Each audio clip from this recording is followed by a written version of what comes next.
Olá, bem-vindo a mais um vídeo. Meu nome é Adolfo Clair, você está no meu canal. Bom, o vídeo de hoje eu quero falar da importância da Septuaginta, né? A Septuaginta ela é um livro, é uma tradução grega que ela é datada do ano 300 anos antes de Cristo. Ela passou por várias recensões, né?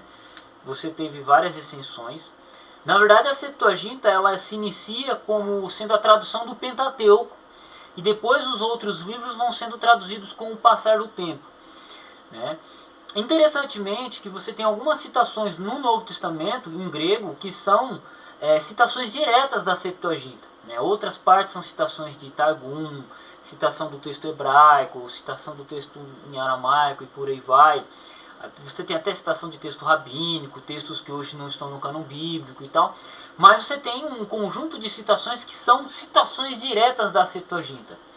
O legal e o interessante de observar é que, por exemplo, como as nossas Bíblias modernas elas são traduzidas do texto hebraico e não do texto grego da Septuaginta, do Antigo Testamento, o Novo Testamento vira uma tradução e no Antigo Testamento ela vira outra tradução. Aí você fala, por que isso ocorre? Porque as nossas traduções modernas são baseadas no texto hebraico e o Novo Testamento ele é traduzido através do grego. Só que o Novo Testamento, quando faz a citação, ele faz a citação da Septuaginta. E aí, meu amigo, é só lamento, cara, é só lamento.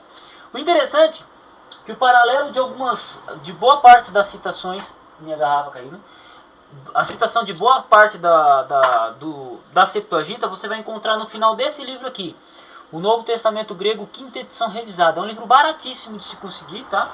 Muito bom. No final dele você tem um índice de alusão e citações, né? E quando tem um LXX do lado, você pode ter certeza que é citação da Septuaginta.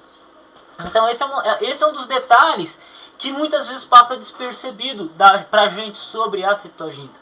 Uma vez eu li um texto em Hebreus, eu falei, mas peraí, tem uma citação da Septuaginta. Quando eu fui no texto de Hebreus, na Bíblia de Jerusalém, na Bíblia de Hebreus da Jerusalém, fui no Antigo Testamento, eu vi que a tradução era diferente, né? Mas por quê? Porque o Antigo Testamento é no hebraico e o Novo Testamento é no grego, né? E aí o Novo Testamento faz a citação da Septuaginta, mas a nossa tradução moderna ela não faz a tradução da Septuaginta. É um negócio que parece confuso, mas não é.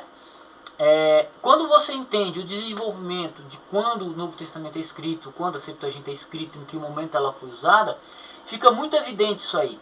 Mas são detalhes que, quando você estuda a língua original, se torna muito importante, né? São detalhes que você consegue ver quando você estuda a língua original, né? Dificilmente você vê isso em algum comentário e tal. E é muito legal, cara, é muito legal. Então, assim, essa é a importância, uma das importâncias de se estudar a Septuaginta, para compreender um pouquinho em que período o Novo Testamento é trabalhado, em que escritores utilizam, qual o grau grau literário em que o Novo Testamento é escrito, e a Septuaginta ajuda nisso, né? O conhecimento, tendo um conhecimento da Septuaginta. Interessante que com relação ao Novo Testamento, a Septuaginta tem muito mais vocabulário. Algumas palavras têm significado diferente, mas não é uma problemática tão grande nisso, tá? Quem lê o Novo Testamento consegue ler a Septuaginta tranquilo. Mas pode se deparar com alguma palavra que não tenha num dicionário neotestamentário. Beleza? Então esses são os fatores. E a Septuaginta ela passa por algumas recensões. O Luciano faz a recensão da Septuaginta. A Septuaginta serviu de base para muitas traduções, como Vetus Latinas e tal, né? A Vulgata Latina já se torna tradução a partir do hebraico, mas ainda assim nos livros apócrifos é utilizada a Septuaginta, e assim vai, e assim se segue até hoje, né? A Septuaginta que nós temos a Septuaginta que nós temos publicada no Brasil é essa aqui do Alfred Hanhart. Essa Septuaginta aqui ela foi publicada em 1930, alguma coisa assim. E ela só foi chegar para nós em 2008, 2010, se eu não me engano. Entre 2008 e 2010. Mas é de extrema importância. Então, às vezes, quando a gente vai fazer um estudo exegético, por exemplo, a gente não vai usar a Septuaginta como fonte primária. Mas nós usaremos ela para análise de variante textual. Nós usaremos ela no caso por que uma tradução chegou até nós dessa forma. Porque muitas vezes não é só pegar o texto hebraico lá e traduzir Isso aí é a fonte primária para a gente começar a entender o texto, porque o texto foi escrito em hebraico. Só que muitas vezes alguma tradução, alguma interpretação chega para nós hoje, chegou até nós hoje, e ela passou pela Septuaginta, né? Por exemplo, a tradução de Mar Vermelho, isso aí não é uma coisa que você encontra no texto hebraico, você encontra na Septuaginta. Mas todo mundo hoje fala Mar Vermelho, né? Ou Mar de Juncos.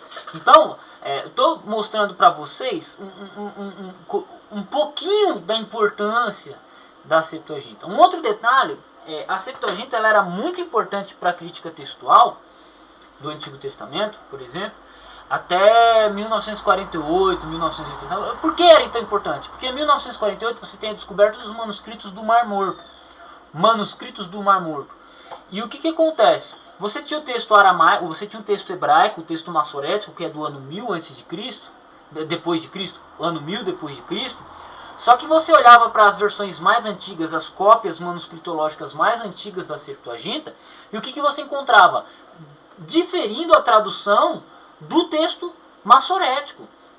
Então você olhava para o Códex Vaticano, o Códex Sinaíticos, o Códex Alexandrinos, você olhava para os códexes da Septuaginta, meu amigo, os caras falavam, pera aí, você tem um texto septuagintário, você tem um texto massorético, e os dois divergem. Houve alteração.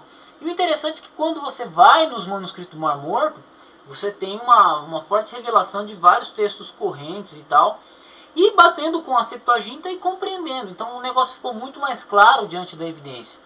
Mas fica um toquezinho aí. Então, quando a gente vai falar de uma variante textual, por exemplo, cara, você pode pegar a Bíblia Hebraica Stuttgartense, várias vezes a Septuaginta é citada lá, né? Mesmo sendo uma tradução, né? E também no aspecto teológico, como eu disse, algumas traduções elas chegaram até nós como chegaram devido à tradução grega, né? Devido à influência da Septuaginta, né? Septuaginta significa tradução dos 70, ela significa a tradução dos 70, né? Os 70 sábios que traduziram a Torá e posteriormente depois outros autores foram traduzindo Gênesis, foram traduzindo Jó, Reis e por aí vai, tá?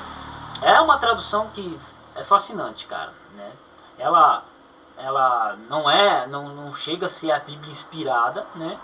Mas ela é uma tradução muito importante historicamente falando, muito importante, né? Basicamente é isso aí. Mesmo que alguém fale, mas porque a Septuaginta não é tão antiga quanto fale. Não, beleza, você pode ter esse questionamento, mas negar a influência e a importância da Septuaginta, tremendo, tá? Quero estar gravando mais vídeos sobre a Septuaginta, estarei fazendo isso, beleza?